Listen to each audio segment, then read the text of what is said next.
Bom, gente, estamos aqui mais uma vez no programa Pensa Bem, onde hoje nós vamos trazer um tema muito legal, porque é um tema muito carinhoso, né? É um tema que todos nós temos uma convivência com ele, que é sobre maternidade. E por que a gente traz esses temas em programas aqui neste nível? É porque o UNES tem como seu grande propósito empoderar gente para transformar realidades. E através da informação, a gente acredita profundamente que a gente consiga isso. Então hoje eu estou recebendo aqui para minha satisfação a Thaís Silva de Oliveira, graduada em Administração de Empresas e Pedagogia, graduanda em Recursos Humanos, sócia proprietária da Hub Cafeteria e mãe da Cecília.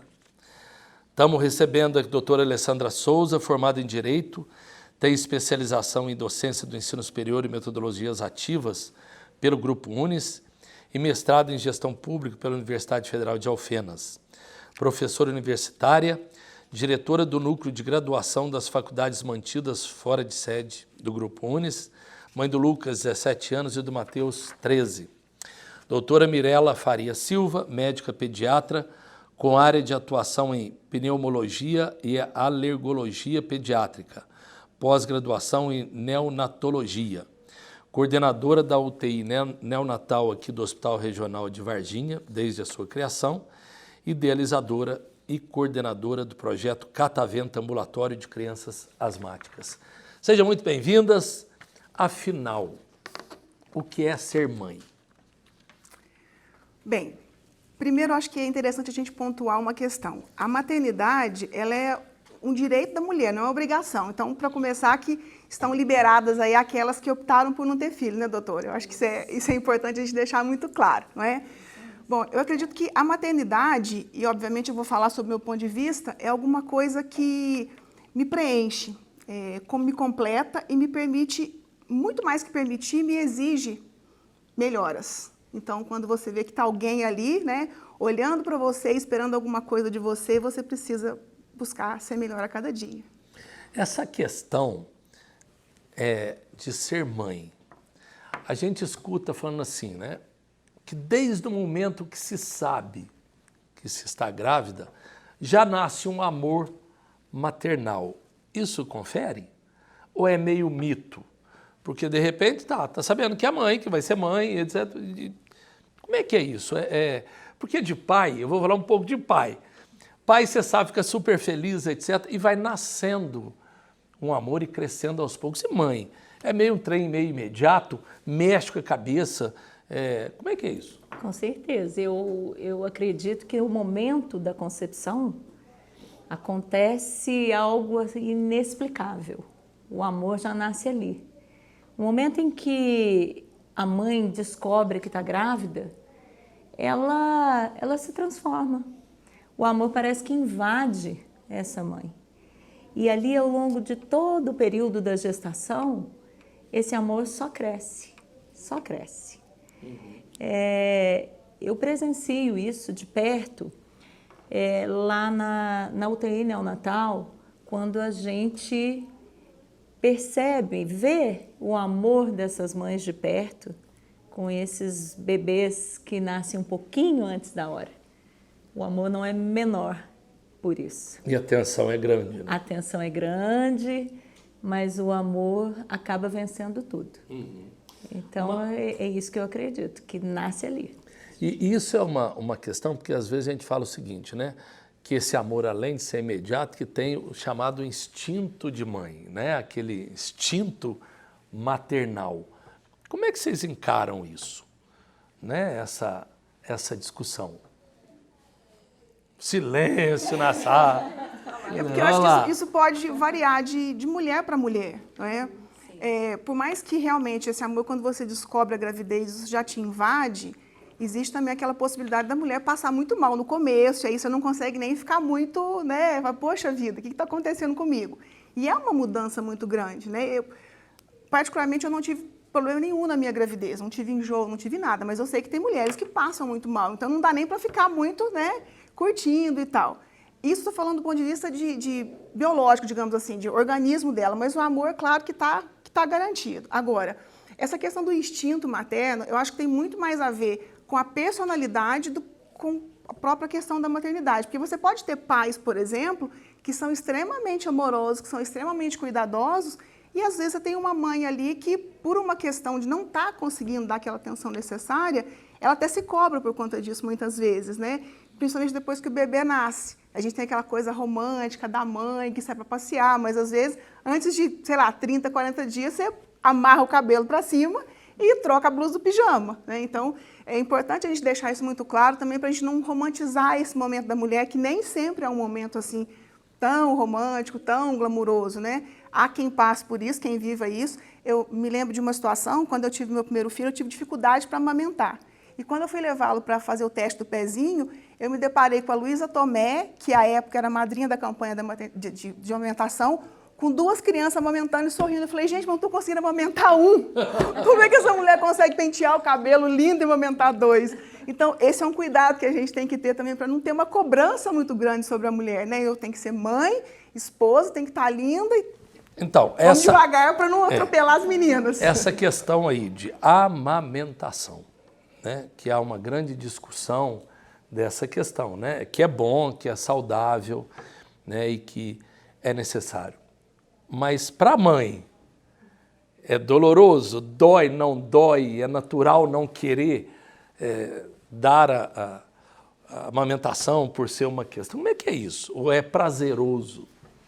Para mim foi uma experiência bem dolorosa, assim. Para mim, uma coisa que me marcou muito. Eu acho que, assim, a maternidade a gente tem que ter ela sem expectativas. É um dia após o outro. Um dia é muito bonito, outro dia é um desastre total. Sem receitas, né? Sem receitas. A partir do momento que você entende que, depois que nasceu, claro, porque quando você tá na barriga, é tudo muito bonito. Uma vez eu encontrei uma mãe na rua, ela falava assim, porque meu filho vai ser assim, meu filho vai ser assim. Eu falei assim, depois que nascer você vai ver que não é assim, não. E assim, é realmente assim, a amamentação para mim foi muito difícil. Eu assim, nos primeiros dias, assim, eu queria desistir. Eu falei pro meu marido, eu não quero dar mais.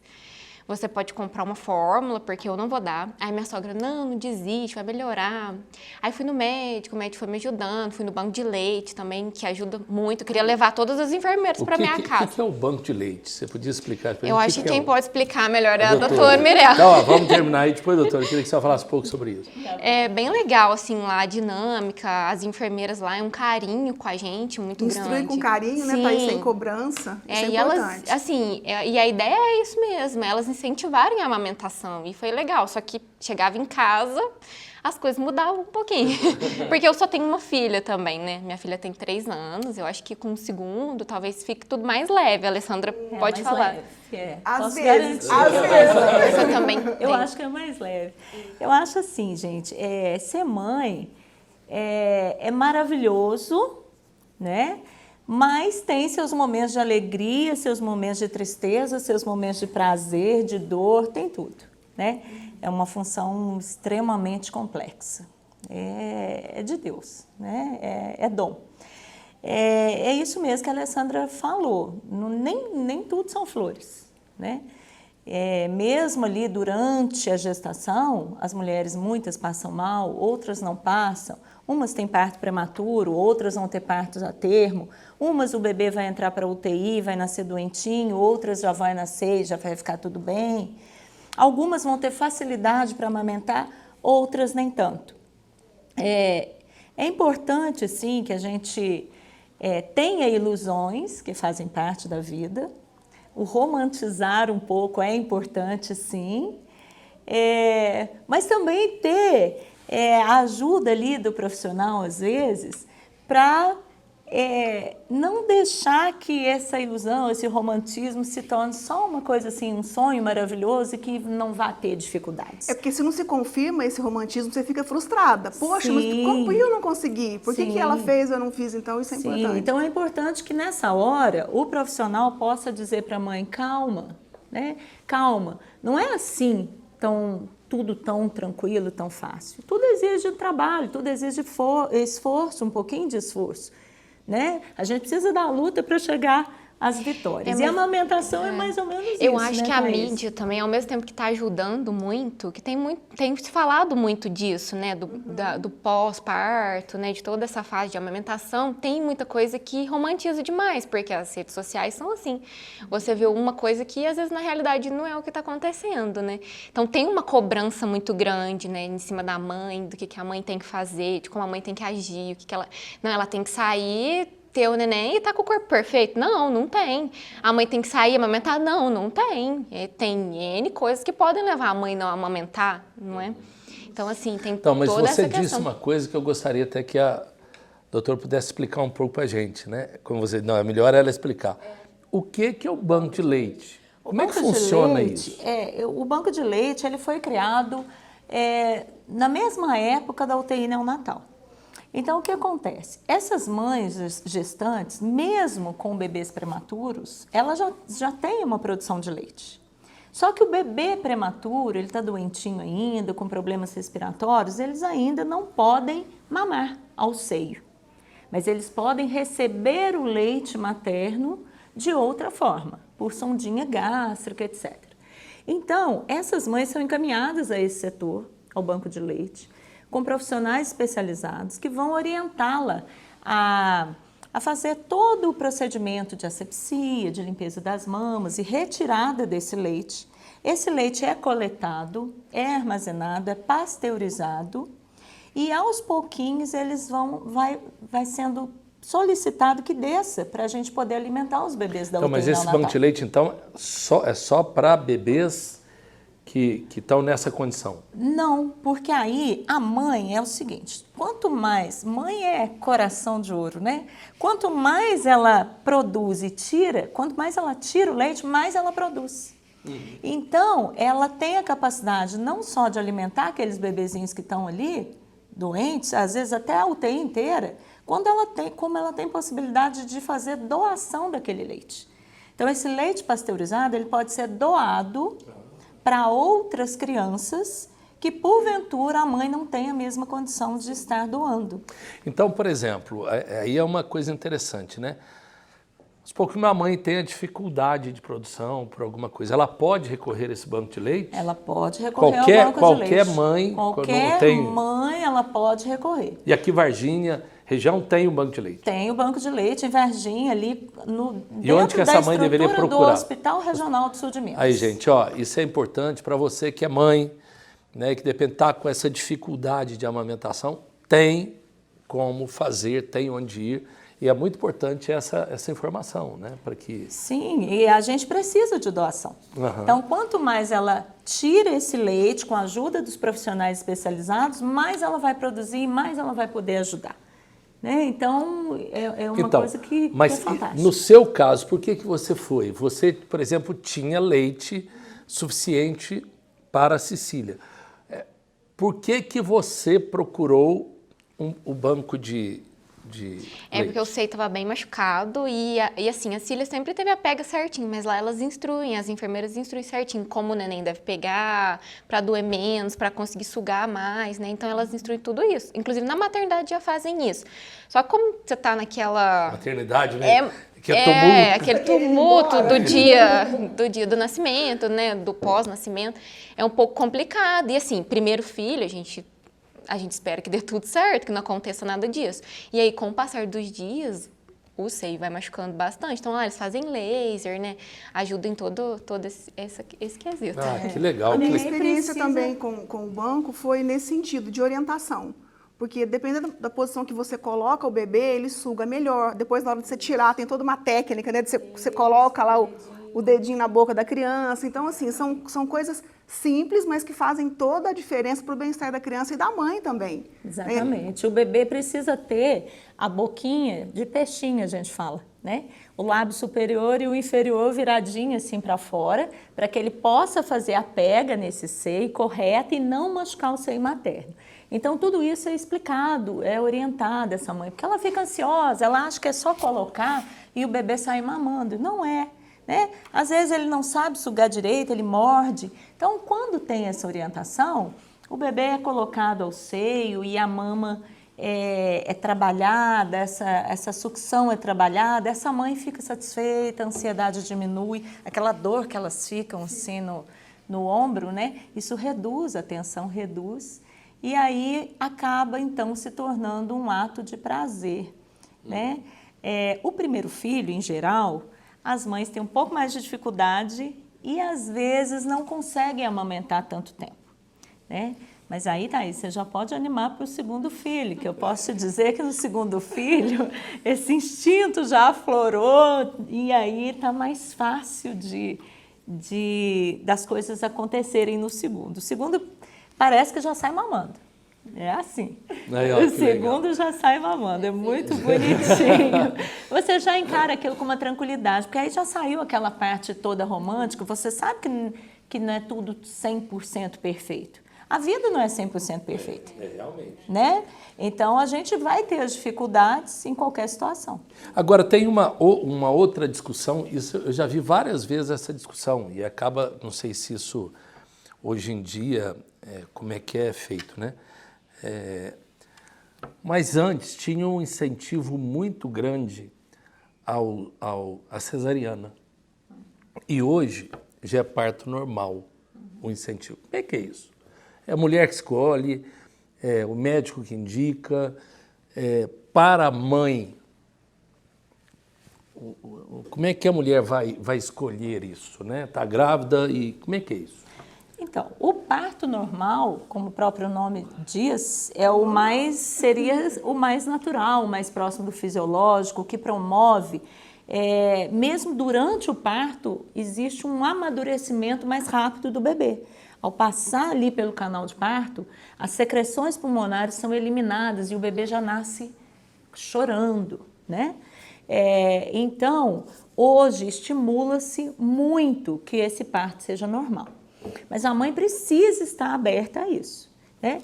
A cesariana, é claro que vai ter suas indicações, mas hoje preconiza-se pelas sociedades de ginecologia e de pediatria que a cesariana não seja realizada antes de 39 semanas, tá? Porque abaixo de 39 semanas, o pulmãozinho dessas crianças ainda não está 100% maduro. E aí, ao nascer, eles podem ter uma dificuldade de adaptação a esse novo mundo e ter problemas respiratórios e acabar indo parar, então, na UTI neonatal. Então, a cesariana pode ser necessária sim, vai depender muito das condições maternas, né, de doenças de base, de idade, enfim, do tamanho da criança, e vai das da gravidez condições também, do das bebê, condições de gravidez. as condições do pré-natal, da gravidez. Então, tudo isso vai influenciar na decisão, tanto materna quanto do profissional, em escolher parto normal ou cesariana, né? Mas o importante é que o binômio mãe e filho, né, sejam bem atendidos, tenham esse apoio profissional nesse momento, né, além do apoio da família, né, do pai, para que tudo dê certo. É para que os dois fiquem bem, né? Porque de Pra que repente todos fiquem a mulher bem. fica naquela coisa, eu quero fazer normal e às vezes não é para ela. E aí às vem vezes aquela não é. frustração, poxa, mas eu não tive parto normal. Se for indicação, ok, mas se não, não tem como. Eu me lembro que na minha primeira gravidez eu cheguei para o obstetra, porque eu quero fazer normal, e ele ficou me olhando assim, eu quero fazer normal. Ele falou, olha, vamos fazer o seguinte, o bebê que vai resolver, se ele tiver que ser normal, ele vai ser normal, aí a gente vai acompanhando. A primeira consulta eu já queria definir o que ia acontecer. Ele falou, calma, que não sou eu nem você, é ele, e aí a gente vai decidir o que for melhor para os dois, a gente faz sem culpa, sem traumas, e tá tudo certo, e tá tudo As bem. coisas vão acontecendo como tem que ser, né? Sim. O meu também foi assim, no começo eu já queria saber, e aí, o que eu vou fazer? Não, mas não é assim também. E no meu caso foi cesárea, não aconteceu o parto normal, mas foi no tempo da Cecília, ela estava com 39 semanas e um dia. Foi no tempo dela, do jeito que tinha que vir, no dia dela, nada programado, vou fazer tal dia, nada disso. Foi assim, bem tranquilo para mim a cesárea. Eu não sei se a amamentação foi tão complicada que eu acabei esquecendo da cesárea, mas foi muito tranquilo, assim. E tem relatos de mães que reclamam, que alegam a cesárea muito mais complicada, até que a amamentação, né? Mas para mim não foi, não. Então... Agora, gente, se vocês pudessem falar para mim assim, 1, 2, 3, né? Quais os maiores desafios de ser mãe? Bom, eu tenho filho adolescente já, né? Tenho um de 17 e um de 13. Então, eu acho que o maior desafio da maternidade, primeiro é você descobrir que aquela criança não é mais aquele bebê que seguiu os seus comandos. E isso é bastante delicado. Você aprender a respeitar o espaço dele, sem, entretanto, perder aquela coisa de mãe e de filho, né? Ele passa a ser independente, ele já é capaz de tomar as decisões deles, mas nem todas as decisões cabem a ele. Então, acho que talvez o maior desafio seja esse, você perceber. Outra questão que eu acho bastante complicada também é quando você começa a... Porque até um certo momento, a criança tem a sua família ali mais como referência. E aí, quando ela começa a ter influências externas, os grupos, as escolas, e aí você começa a concorrer muitas vezes. Quer dizer, aquilo que ele tem como base, pode ser que o coleguinha não tenha. E aí o dificultoso não é que o colega está errado, mas é que é diferente. Então, trabalhar na cabeça da criança isso, o que está correto, o que é simplesmente diferente, é bastante complicado, né? Muitas vezes para a criança entender. E eu acho que a questão da gestão do tempo também, isso foi uma coisa que eu tive um pouco de dificuldade para assimilar, principalmente no começo, né? Então, você quer dedicar o tempo todo para o filho, mas também não quis abrir mão do meu trabalho, essa foi uma opção minha, né? Eu sempre tive, desde que tive os meninos, nunca tive só as minhas licenças regulares, mas não parei de trabalhar. Então, essa gestão, essa culpa que você fica sentindo, nossa, mas eu estou aqui, mas será que eu tinha que estar lá? Isso, eu, pelo menos, demorei um pouquinho para colocar as coisas no lugar. Então, acho que esses foram os meus maiores desafios. Eu acho que eu não vou fugir muito disso também, não, Alessandra, porque, como médica, a jornada de trabalho nossa é pesada, né? A nossa jornada é tripla, quádrupla, né? Então, a gente, às vezes, chega em casa e o filho precisa de atenção e nem sempre a gente está disponível. É um desafio você conseguir controlar essa culpa, né? Por outro lado, se a gente enxerga que você está trabalhando e se o seu bem-estar pessoal você vai poder passar essa alegria para o seu filho também, vai ser gratificante, né? Tem a questão do desafio de colocar limites, né? Desde pequenininho e agora eu também estou com filhos adolescentes, colocação de limites, né? Tem horário para chegar? Não tem. Tem dia para sair? Pode namorar? Não pode. Tem dia para sair? Não tem. Será que dá para beber? Não dá? Então, assim, é difícil. Não existe uma cartilha que a gente possa ler, uma receitinha e possa seguir, né? Então, é vivenciando a cada dia. Eu acredito que tendo muito diálogo, eu tenho procurado isso, né? É claro que a gente não é perfeito, tem dia que você perde um pouquinho da paciência, aí você quer falar mais bravo, mas não é bem por aí. A questão é sempre o diálogo, a gente está aberta, para que eles possam, então, tirar dúvidas, os medos, as ansiedades com a gente, e não com as pessoas de fora, né? Então, maternidade é dia após dia um exercício de aprendizado. 100% aprendizado.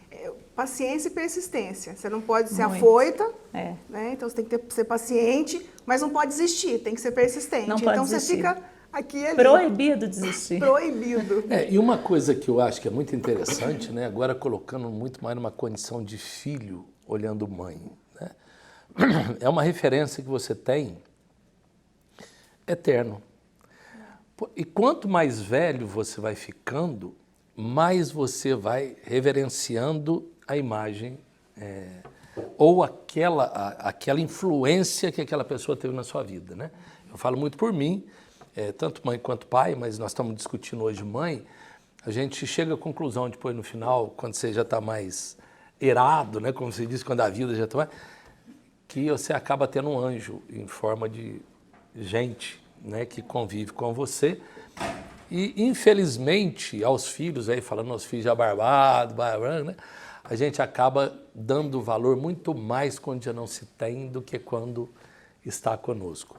Por isso que eu acho que a maternidade, independente de uma pessoa ser mãe, toda a humanidade é impactada por esse ser mãe, que acaba formando todos nós para o mundo mesmo e a estabilidade emocional, o refúgio que se tem, né? E mãe sabe disso, passa por alguns aspectos. Primeiro, toda essa dificuldade que vocês estão colocando.